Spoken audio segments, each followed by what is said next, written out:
हरे कृष्णा। यह स्थान ब्रह्मकुंड है। ब्रह्मा जी ने कृष्ण के बछड़े और कृष्ण सखा चुराए थे। वो एक लीला है श्रीमद् भागवत में।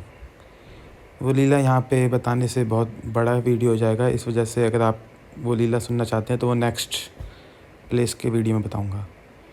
तो ब्रह्मा जी ने बछड़े चुराने के बाद कई जगह पे तपस्या करी। बरसाना में करी, गोवर्धन में करी, चौमा में करी, मायापुर में करी। इस स्थान पे जब ब्रह्मा जी आए वृंदावन में तब उनको बहुत ग्लानि हुई, बहुत कि मैंने कृष्ण लीला में बाधा डाली। तो यहाँ पर उन्होंने रोए और कृष्ण की स्तुति करी। तो कहीं कहीं वर्णन आता है कि ब्रह्मा जी के आंसुओं से ही यह कुंड बना है, क्योंकि ब्रह्मा जी कृष्ण के विदय में और कृष्ण से प्रार्थना के लिए रोए थे कि मैंने आपके लिए आपका अपराध किया। तो ये वो स्थान है जहाँ ब्रह्मा जी ने तपस्या करी, कृष्ण स्तुति करी, इसलिए इसका नाम है ब्रह्मकुंड। और इसी स्थान पर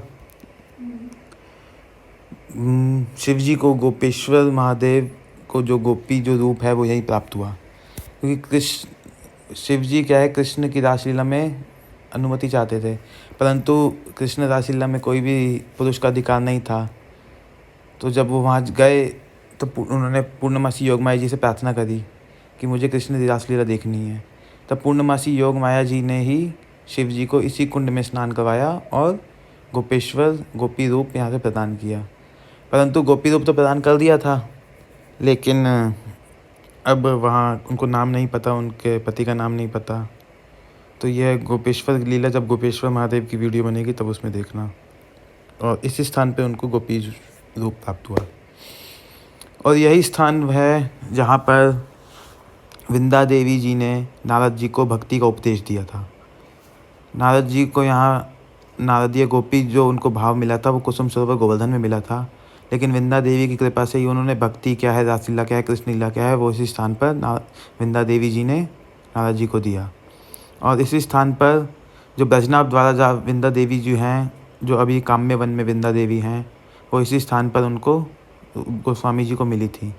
तो गोस्वामी जी को एक रात स्वप्न आया कि मैं रंगजी मंदिर के साइड में ब्रह्मकुंड है, उसके कोने पे एक जंगल में हैं। तब रूप गोस्वामी जी इस स्थान पर आए और उन्होंने यहाँ खोदा तो यहाँ वृंदा देवी उनको मिली।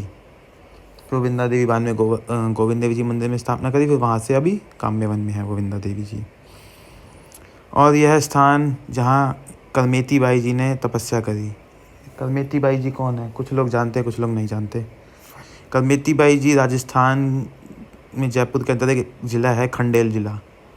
वहाँ पर एक राजा के पुरोहित थे परशुराम जी, उनकी पुत्री है कलमेती बाई। वो बहुत सुंदर थी। तो उस समय वहाँ पे बाल विवाह होता था। उनका विवाह हो गया था। जब वो थोड़ी बड़ी हुई, जब उनको थोड़ा ज्ञान हुआ, तब वो कृष्ण भक्ति में रम गई। उन्होंने कृष्ण जी की कथा सुनी, कृष्ण जी का स्वरूप, श्याम स्वरूप। तो जब उनका गौने का टाइम आया तब उन्होंने कहा कि नहीं, मैं विवाह नहीं करूँगी। और अंदर अंदर मन मन सोच रही थी कि मैं यहाँ से कैसे भागूँ। तो वो एक रात को वहाँ से भाग गई। और भागते भागते जंगल में जब उनको देखा कि पुरोहित ने राजा से बोला, तो सब राजा ने अपने सब सैनिकों को भेजा।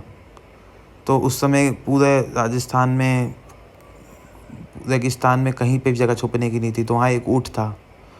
ऊँट, सड़ा हुआ ऊँट जो मर गया था, वो कलमेती बाई जी उस ऊँट के अंदर 3 दिन तक पड़ी रही, क्योंकि ऊँट से बहुत ज़्यादा दुर्गंध आ रही थी। पर कलमेती बाई जी ने कहा कि इस विषयी संसारी दुर्गंध से बहुत अच्छी है। 3 दिन तक उसी ऊँट के खोखले के पेट में पड़ी रही। जब देखा कि सब लोग चले गए, कोई ढूंढ नहीं रहा, तो वहाँ से फिर वृंदावन आ गई। और वृंदावन में इसी स्थान पर रहकर उन्होंने भजन किया था। जब उनके पिताजी ने देखो कहीं पता लगा कि वो मथुरा में है, तब उनके पिताजी यहाँ उनसे मिलने भी आए। तो कलमेती बाई जी ने उनको उपदेश दिया और यमुना जी से प्राप्त उनको एक कृष्ण विग्रह भी दिया था, जो अभी प्रेजेंट में भी वो खंडेला ज़िला में है। फिर जब राजा भी उनके एक बार दर्शन करने आए, राजा ने यहाँ उनकी कुटिया बनाई। कलमेती बाई जी ने एक बार यहाँ पे 18 दिन भूखे प्यासे रह के कृष्ण दर्शन किए और यहीं पर रह के अपना शरीर त्याग किया था। तो ये लीला मैंने शॉर्ट में बताई है। अगर आपको कलमेती बाई जी की कथा सुननी है तो भक्तमाल जी में जाके सुने। हरे कृष्णा।